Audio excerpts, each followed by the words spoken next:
vakabudisa nyaya yekuti ndiye akandisa urwere hwatinawo Rukawa, akandisunga akatisa akaenda kuSouth Africa.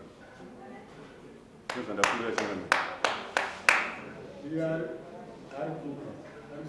Akatisa akaenda South Africa. Ndakazvitsvaga mambo wangu. Takazvana muprisi wamambo akamufonera, inini naye ndakaita conversation, akataura kuti andiuye ndihaire ndege, asi akaenda nebhazi kuSouth Africa. Akuda mari yendege.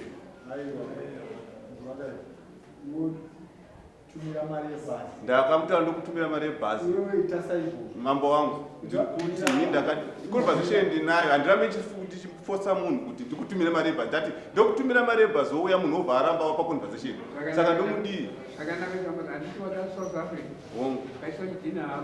hongu ndiri kurwadziwa.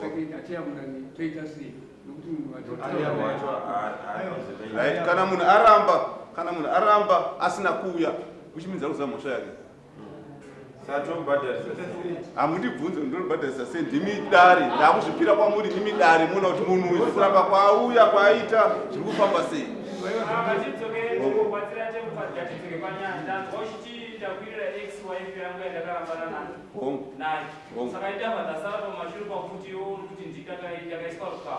Yakasiyanisa Rukawa. Rukawa rwakaiswa ribhozi kuchiuya muno mongo wakanaka muchiramba. Ndatina kuchichana kuti wanchakuda chakuda. Ichokwadi. Ndane 2 months mune Rukawa. Wazenge wadzokera naye. Anodzokera nawo. Usara Rukawa wazowanika pake. Ora tigampira conversation yacho ine dzimu ranga rakabuda pamenya yacho. Pamusoro changa. Rukawa ubve kuchida kumurume. Baba mirachubate. Zvomuya kana uri muno miwa uite zvomuya. Handisudi kuita zvandoda, ingafanda ombera. Ndati kutaurire, ukadaro autongi muno. Ndizvo. Zvikuti zvoni kana makurukota achitaura, iwo wasvika ukaisa nyaya kwako. Uri kubvunzwa mubvunzo. Unofana kupa nguva yekuti ari kubvunza kuti apedze kutaura. Kwete kuti usati apedza kutaura wako kutaura. Kana wadarenda nochunga kumba kwako. Ora tiribvunze nditipinde kupindurira zvanoda kupindura. Ndo pane umbo ndabvunzwa apa kuti sei kuti wakakuwa Rukawa nemukadzi. Haisi radio kai. Ndo pari kubuda Rukawa rwachiti rwakabuda sei. Handiti ndakafamba nachiremba wakawanda. Ndakafamba una nachiremba kwacho ndo zvakabuda apa. Ndo pane dzimu rake kukutaura zvarakandiita muno kudare.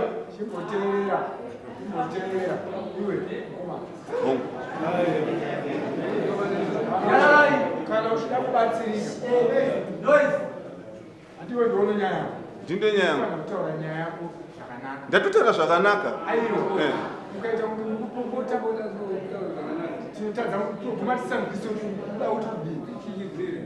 Aiwa sikuchizira changa mbiri. Kristo kumataku kusha. Ndakumbira muchindibvunza kuzvamuda kundibvunza. Right, ndarambo kubvunza wenyu. Hongu. Usipaipa ipo oya paipa.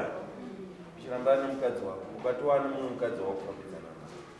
Ndichiramba nemukadzi anonda nemukadzi ndikufadzana. Ukatombotaura kuti kuini mukadzi wandinaye kana achida kuya kumba kwacho anditaya kutonga munhu. Ndiri kuti patakarambana nhasi ndane mudzimai. Tofunga ningi ndacho ndinaye panapa. Pa social media zvitoripo ndinaye panapa uningi ndacho akate player pana muteona. Mudzimai uchipiro kamita. Mudzimai upinda ne 2 years ndinaye. Wane 2 years ndinaye. Hongu. Uyu ndakaramba naye May 22.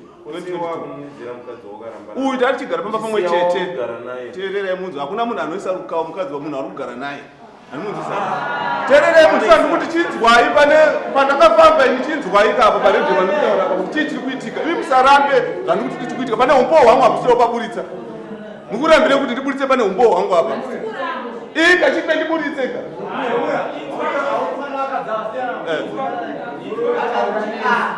Ora chiri kuitika ndechekudai o. Ototenda. Ukateerera kutaura zvitera muzezano dzimba zvitaura para patine. Hongu. Tikuti unoteerera zvataura. Bvunzai. Wati kudii, uri kudii? Ndiri kuti mudzimai wangu ini ex wife. Payakabva pamba apa yakatakura pendi yangu. Ndobva yanokusunga. Payanondisunga iri kuSouth Africa. Wakazviwana kupi? Ndakazviwana kuna nachiremba wandakafamba. Taura zita rechiremba. Chiremba kuchipatara here. Haasi chiremba kuchipatara. Ng'anga. Maprofita neng'anga. Ndedzakataura. Hongu. Atasvika manje. Ichokwadi. Ndakuti wewe unatopira pachena.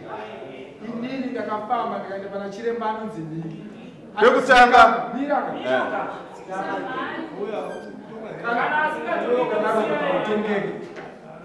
ndakafamba inini ndikaenda pana chiremba anonzi Niki. Anozikanwa namapepa. Atungodawo murodha. Tumatende twawanda murodha. Totenda mambo wangu. Ndakaenda kuna chiremba anonzi Ngana. Pekutanga mambo wangu. Ndakaenda kuna gogo Chihoro. Kwa Harare. Vakambata. Vakati ndiye akaenda nenguo yako ku South Africa akakugadzira. Akatora doi, akaisa pendi yangu, akairidza nemvura. Na nhasi zvirimo mufoni mu radio. Saka ndaenda radio. Vakomana, musatenge muri kundipikisana vakati kundipinga ndo vakaita sei. Vakati iye chiita kuti wewe uite nyaya ipinde mukoti mamambo. Kana yapinda mukoti mamambo, tona kudedza munhu bozi uri kutoka mudedza iwewe asi kubvuma. Kana yapinda mukoti wamambo todza kuti kwamambo kuchabva kuti chii kana aramba ndozoita zvo zvanoda kuitawo inini ndidzorere kwa zvakabva. Hongu. Ni Oscar. Shaka. Ndaunzwa kuti polisi akataura. Oscar. Akataura kuti Totezi. Watiwo pane Samuel rakaenda akatumirwa pa app South Africa. Hongu. Polisi ani munhu iye vaita. Oscar. Ngoenda kuita nyaya. Polisi amayo munhu wakataura naye. Icho gari Kama sababu mzimayo singura ndakataura naye ndakamusamuna pa phone ndokanda munhu kumira pa phone kumsamuna kumzotani ndokanda vasamuna vakati zvamwe manje mari kuti handine asi ndakawana mari ndozvinoita sendozvokuuya saka ndakazwa kuti ndokanda viri azomira munhu mati kuti iwo utaura zvasiyana nazvo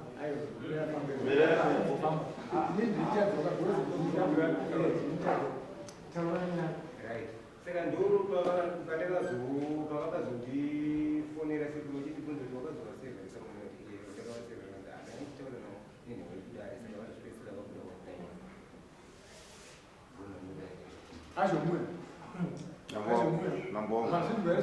polisa wangu kuti imimi mukadzi uya akati kana ndawana mari ndoita sendouya imimi paini polisa mari atumire noti conversation yangu mambo iyi wote kana vaona mari ini ndiri kurwara mukuzvinzwisa ari kusuwa ndouyu ndiye musungwa andika ari kusangwa nemupurisa right kana aona mari mupurisa uyu musungwa ari kutaura kuti inini ndinoona mari December inini ndini am suffering atumidzire munhu yauye akatumira kakudhara akapindurwa ka hata akapindurwa ere mupurisa apinda kuti wakangani ndichirwara inini ati ndikawana mari ndinouya ndipati inini ndokutumira mari conversation iyi mukuita mbiri kwefoni yangu ndiyi musungwa yakanga mukadzi wangu sema ex-wife ndindi kurwara inini mimi muri fit mukujesa dzamba kwenyu ini asi kuenda kutoilet asi kuenda kuwaiting inini hati makagara mukona kuti zviri simple eka mukona kuti zviri simple ini asi kuenda kutoilet kaini asi kuenda kuwaiting izvo chizvi aiwa zvinobowa kaini zvete zvinoona zvimwe zvinhu zviri mamainterest vamwana asi kuenda kuwaiting inini imaratidza kuenda 3 days kuweti kana kudzoto chako chako unotozvibvunza kuti why 2 months kuenda kutoilet inini mama anozviziva takasvika kumba kwake mama atoziva kachitira spika kwandakafamba hamusi kutafika chimukaoramba sei ikurambireiko mukurambire ukowa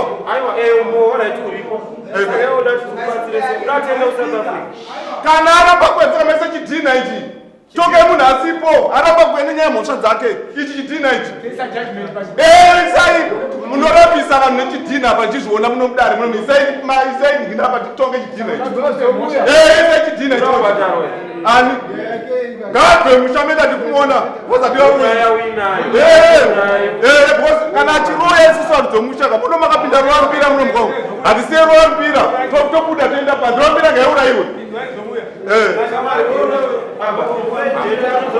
handidzoke nini toke chidhina ichi vanhu vanoramba chidhina ichi toke chidhina ichi kana tikapinda nhasi neproblem nazvo bcause mimi sei muchida umboka pandakafamba mamuda umboka pamunodafamba muchida umboka ndipe transfer. Anda ndotomwe ndipe transfer. Ndipe transfer kunetsa umbona kuti amusikuda kuunda muno. Kangani pana pamuchini vekisa muno mudare muno. Somwe. Mambo wangu. Zomwe waita mwana mjikisteri. Simba roda undirakidza. Ndine simba. Iwo kanosuka ukada unditesta. Aibona kunakizwa nomutambizi. Tinoda order. Ndoda order ndiyo. Nandakamira panze apa ndafunga kuti uchatazva kusora. Iwewe ndokurwadziwa. Ndindirwadziwa. Tichienda kumba kwako ngekuti anoisa. Ndodii kana enda kumba. Kwaundirika. Kutsvaga you are seeking help. I'm seeking help, but the proof help amusikuita. Noise. Noise. Empty vessels. Chinibatsira mambo wangu. Empty vessels make noise. We don't make noise here. Toda zvinhu zvine dignity. Uda kubatsirwa. Ina ndowanzovhunduka. Ndosaka ndatozoya ndega ndikati aikufanira kuenda handivhunduki. Tinotune vamwe vanhu vari umomo vari kuhwarastereki. Saka ndinogona kuti ozoya next year. Saka ichimbopfava tikupe solution. The best kupurisa mari yako yebhasi. Wotipa totumira mari yebhasi. Munhu wako wouya. Ndokunyaya tokupe mupurisa wedu mufamba naye nzvimbo mbiri. Uona munhu achikutaurisa usitwarwara uchasvika pakusataura. Saka ndinoda kuti kana wani pamukana kana tanzwanana panapa upa nzvimbo nhatu dzokuita dzokufamba. Nazwa musisu wanoisitini. Ndisina mbudzi yake. We need discipline. Hatisi darere pasi pemuti muno. Kana muchizvita kana wangourwa nawe ndachida kuona kuti unoita noise 10 indoita noise. But ndoda kuti ndirambire respect.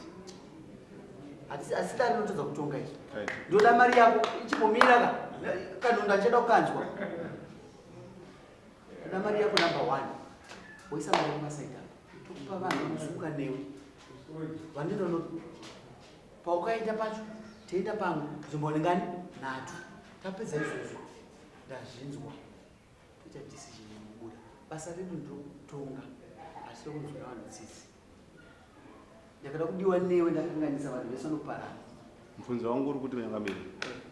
Mukuti pandosumbuka nevanhu ava munhu akandiroya anenge ari kupi? Anenge ari pano. Atumirwa mari. Atumirwa nani? Nemupurisa wedu. Yabva kupi? Pauno. Ina ndaona panotumirwa mari nemunhu akaroyewa wacho ndotumira munhu mari kwenda kuSouth Africa. Uyu musungwa uyu. Musungwa. Pamwe ndiri kurasika musungwa inini ndinotumira munhu mari ndikutoreiwa ndikutsvaga mari kwenda kuchipatara. Ndapedza una wesa kuti 1000 US. Ndotumira munhu mari futi nakandiroya inini. Andi aiwa ndaro. Anyangwa akasauya ngawachitonga chitina kusauya kunoita kuti uya guilty. Kusauya kuti uya guilty. Ndotumira munhu mari kudare makambozona kudini.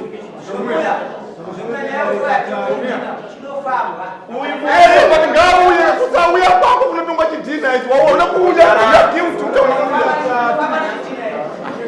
Kwa munorambisa sene chitina. Munorambisa sene chitina sene chitina. Ndikumbira azomwe. Nyaya angabhadhara mari. Sorry, angabhadhara mari. Ndopeza kuza kwa kuti kurwara maningi. Asikuta waiter asikuta dodo. Ibiki yangu tasemoni kwa bono chichi pita. Chipinda vatumira nyaya. Aiwa. Ini ndiri kurwadziwa nini?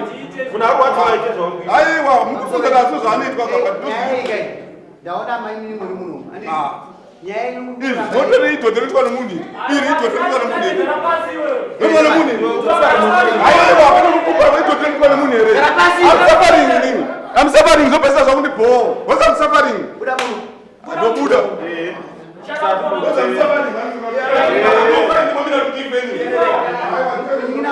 Koma wenu anoramba akagara panzvimbo ipapo. Anoramba akagara munzvimbo ipapo. Mubhuku mazvomuya. Ndozvataurani mambo. Uyo munhu chisoja chanoshandisa akabuda kudhara chisoja.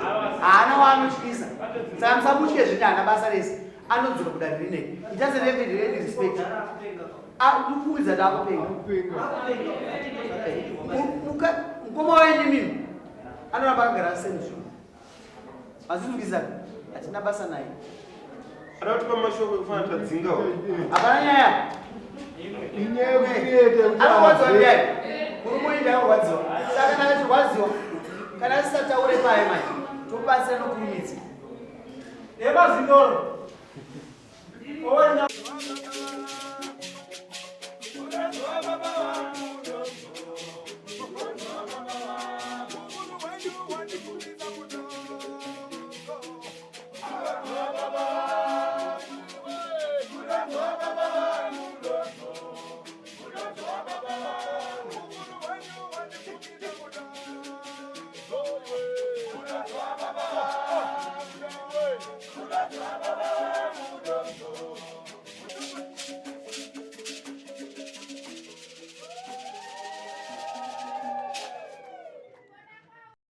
For these and more stories, tune in to Zim News Bit TV with Robert Tafumani.